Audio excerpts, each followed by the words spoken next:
ना कमाने वाली पत्नी। माँ, बेटे और बहू तीनों ही खाने के टेबल पर बैठकर खाना खा रहे थे। खाते समय लड़का अपनी पत्नी से बोला, सीमा, तुमने आज भी दाल चावल बनाए? खाना बनाने में तो आलस मत किया करो तुम। बस हाउस वाइफ ही तो हो, तुम घर पर ही तो रहती हो। तुम्हें रसोई घर में कुछ अलग अलग खाना बनाना अच्छा नहीं लगता है क्या? क्यों रोज ही एक तरह का खाना बनाती हो? सीमा बोली, मैं आज बनाने वाली थी। मैं आज सूजी की खीर बनाने वाली थी, पर रसोई में सूजी ही ख़त्म हो गई। मैंने कल ही ऑर्डर किया था पर अभी तक आया ही नहीं। मैं कल बनाऊंगी।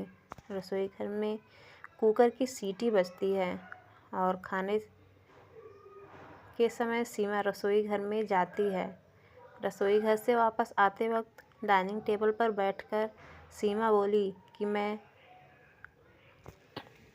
मैंने कुकर में आलू डाले हैं। शाम को मैं आलू के बड़े बनाने वाली हूँ। यह सुनकर उसकी सास को भी खुशी हुई।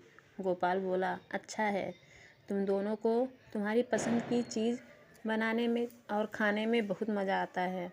ऐसे में दरवाजे की बेल बजती है। सीमा वापस खाने के टेबल पर से उठी और दरवाज़ा खोला। डिलीवरी बॉय सूजी लेकर खड़ा था। पार्सल लेकर सीमा वापस खाने के टेबल पर खाना खाने के लिए बैठी। तभी माँ बेटे से बोली कि तुमने अगर दरवाज़ा खोला होता तो फिर क्या ही होता। बेचारी ठीक से खाना भी अच्छे से खा नहीं सकती। तो बेटा बोला, सॉरी माँ, मैं उठ नहीं सकता, मुझे ऑफिस जाने के लिए देरी हो रही है। फिर रूम में चला जाता है। वह सीमा को आवाज़ देता है, मेरी फ़ाइल मिल नहीं रही है, तुम ढूंढ कर दो। सीमा फिर एक बार खाने की टेबल से उठने वाली थी और उसकी तरफ जाने वाली थी। तभी सास ने उसे रोका, छोटा बच्चा नहीं है वो, खाओ तुम खाना। थोड़ी देर बाद रूम से गोपाल की आवाज़ आई, फ़ाइल मिल गई। सास और बहू दोनों ही खाने के टेबल पर एक दूसरे की तरफ देखकर हंसने लगी। गोपाल ऑफिस जाने के लिए निकल गया। सीमा ने सारा काम ख़त्म किया। रात को आलू बड़ा खिचड़ी बनाई। खाना बना देख गोपाल और सास खुश हो जाते हैं। सीमा सब काम निपटा के सो जाती है। दूसरे दिन सुबह गोपाल अपने बेडरूम में फ़ाइल ढूंढ रहा था और वह फाइल ढूंढने की वजह से बेडरूम पूरा अस्त व्यस्त कर दिया। गोपाल अकेले में बड़बड़ा रहा था, इन घर में कभी भी कोई चीज़ समय पर नहीं मिलती है। इन औरतों को कोई काम नहीं होता, इसलिए दिन भर इधर का सामान उधर करती रहती हैं।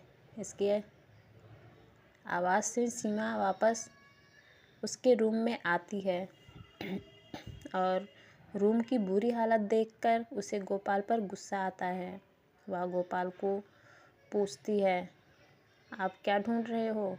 तभी गोपाल बोलता है, मैंने पिछले दिन दी हुई फाइल कहाँ पर रखा है। सीमा तुरंत वह फाइल बाहर निकालती है और वह गोपाल को दे देती है। सीमा गोपाल को कहती है, इतना सारा सामान बिखेरने से पहले मुझे एक बार पूछ तो लेते, कितना सामान बिखरा पड़ा है, मैं क्या दिन भर या काम करती रहूँगी क्या? उल्टा गोपाल सीमा पर चिल्ला देता है और बोलता है कि क्या काम रहता है दिन भर तुम्हें? इतना काम भी तुम नहीं कर सकती क्या? दिन भर सोते ही रहती हो सिर्फ। माँ के कहने पर हाउसवाइफ से शादी करके बहुत बड़ी भूल कर दी मैंने। ऐसा बोलकर गोपाल ऑफिस के लिए निकल गया। पति पत्नी का बोलना माँ के कानों पर पड़ता है, जो गोपाल को पता नहीं था। माँ सीमा के पास जाती है, तभी सीमा रो रही होती है। कोई भी गलती नहीं होते हुए भी गोपाल उस पर चिल्लाया। यह उनको पता था, सीमा से वह बहुत प्यार करता था। सीमा भी उसे बहुत प्यार करती थी। सास ने सीमा को शांत किया और फिर दोनों ने गोपाल को अच्छा सबक सिखाने के लिए प्लान बनाया। दूसरे दिन सुबह गोपाल नींद से जागा, तभी वह सीमा को चाय के लिए चिल्ला रहा था। तभी माँ नज़दीक के सोफे पर बैठी थी। वह बोली, सीमा घर पर नहीं है, वह किसी काम के लिए अपने मायके गई है। गोपाल फ़ोन निकालता है और सीमा को फ़ोन करने लगता है। तभी माँ उससे रोकती है और बोलती है कि फ़ोन मत करो, वह मायके ही तो गई है, 2-3 दिन में वापस आ जाएगी। गोपाल फ़ोन रख देता है और माँ को बोलता है कि माँ चाय। तभी माँ बोलती है, हाँ 2 कप बनाना, मैं भी पीऊँगी। इच्छा ना होते हुए भी गोपाल चाय बनाने के लिए रसोई घर में जाता है। माँ सोफे से खड़ी होती है, बेटा गोपाल को पुकारती है। वो सोचने लगता है कि माँ उसे रोकेगी और खुद चाय बनाएगी, पर माँ बोलती है, मेरी चाय में शक्कर कम डालना। गोपाल चाय बनाता है और चाय लेकर आता है। माँ और बेटा दोनों ही चाय पीते हैं।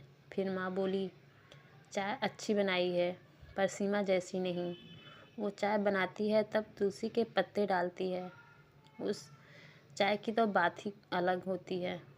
बेटा कोई बात नहीं, अगली बार तुम चाय बनाओगे तब ध्यान में रखना। गोपाल उसकी माँ को देखते ही रह जाता है। थोड़ी देर बाद गोपाल अपनी माँ को बोलता है, माँ आज मैं मटर पनीर खाऊंगा। माँ फिर से गोपाल की तरफ देखकर बोली, अरे वाह, आज मेरा बेटा मटर पनीर बनाएगा और मुझे खाने के लिए देगा। अच्छा हुआ, बहुत दिन से मटर पनीर खाने की इच्छा हो रही थी। तभी गोपाल बोला, अरे माँ, मटर पनीर आपको बनाने के लिए कहने वाला था। तभी उसे माँ बोली, नहीं बेटा, मेरे घुटनों में बहुत दर्द होता है, इतनी देर रसोई घर में खड़ी नहीं रह सकती। तभी गोपाल उसका फ़ोन निकालता है और रेस्टोरेंट में ऑर्डर देने लगता है। तभी माँ उसे रोकती है और बोलती है, मुझे वह होटल का खाना पचता नहीं है, मुझे गैस हो जाती है और तुम मुझे बाहर का खाना खिलाने वाले हो क्या? शायद माँ से प्यार नहीं करते हो तुम गोपाल। तभी गोपाल खाना बनाने के लिए रसोई घर में जाता है। 1 घंटे बाद खाना तैयार होता है। 2 थाली में खाना लेकर गोपाल अपनी माँ के पास आता है। गोपाल ने दाल चावल बनाए हैं। यह माँ देखते ही बोलती है गोपाल को, अरे बेटा, तुम मटर पनीर बनाने वाले थे। गोपाल बोला कि माँ यह आसान है बनाने के लिए। तभी माँ बोली, सीमा होती तो आज उसने मटर पनीर बनाकर मुझे खिला दिया होता, पर जाने दो, तुम्हारे हाथ का खाना बना हुआ खाना रोज़ कहाँ खाती हूँ। ऐसा बोलकर माँ खाना खाने के टेबल पर आकर बैठती है। चल दोनों साथ में खाना खाते हैं। गोपाल ने पहला निवाला मुंह में डाला ही था, तब माँ उसे बोली, अरे बेटा, दाल में नमक कम है, जा और नमक लेकर आ। वो खाते खाते उठता है और रसोई घर से नमक लेकर आता है और माँ को देता है। फिर वो पानी माँ को दे देता है। इस सब में गोपाल के चेहरे पर गुस्सा स्पष्ट रूप से दिखाई दे रहा था। गोपाल को अब समझ में आ रहा था कि वह सीमा के साथ जिस प्रकार बर्ताव कर रहा था उसे कितना बुरा लगता होगा। वो यह सब खुशी से करती थी, उसके चेहरे पर कभी भी कोई शिकवा नहीं होती थी। वह सोचते सोचते खाना खा रहा था। माँ यही पर नहीं मानती। खाना होने के बाद माँ गोपाल को बर्तन धोने के लिए कहती है और माँ उसके रूम में आराम करने चली जाती है। माँ उसे परेशान करने का कोई मौका नहीं छोड़ती है। वो गोपाल को बुलाकर चादर ओढ़ाने के लिए कहती है। इसके बाद गोपाल रूम से बाहर जाता है तो उसे माँ रोकती है और एसी का टेम्परेचर कम करने के लिए कहती है। अब इन सभी कामों की वजह से वह चिड़चिड़ाने लगा, लेकिन कुछ भी नहीं बोल पाता। दूसरे दिन सुबह जल्दी उठ जाता है। उसे ऑफिस जाना होता है इसलिए वह जल्दी सब्जी काटता है, पर उसका ध्यान सब्जी की तरफ नहीं होता है। वह सीमा का विचार कर रहा होता है। वो सोच रहा होता है हाउसवाइफ का काम आसान होता है, ऐसा मुझे लगता था, पर सच में वैसा नहीं है। मैं कितना गलत बर्ताव करता था सीमा के साथ, मन ही मन पछता रहा होता है। तभी सब्जी काटते समय अपनी उंगली काट लेता है। वह उठकर बेसिन में उंगली धोने के लिए जाता है। ऐसे में सीमा उसके पास आती है और हाथ पर पट्टी बांधने लगती है। मतलब सीमा अपने मायके गई नहीं थी, गोपाल से छुपकर उसके ही घर में थी। वह तो सास और बहू का प्लान एक हिस्सा था। गोपाल सीमा को देखकर खुश हो जाता है। वह उससे माफ़ी मांगता है। वह सीमा को बोलता है कि घर का काम करना बहुत आसान होता है। तुम घर पर रहती हो, तुम्हें क्या काम रहता है, ऐसा मैं हमेशा बोलता था, पर एक ही दिन में मुझे यह समझ में आ गया, मैं तुम्हें ऐसा कभी नहीं बोलूँगा और इसके आगे हम एक साथ घर के काम करेंगे। अगर घर हमारे दोनों का है तो घर के सारे काम हम दोनों ही करेंगे। दोनों का बोलना माँ बाहर सुन रही थी। वह दोनों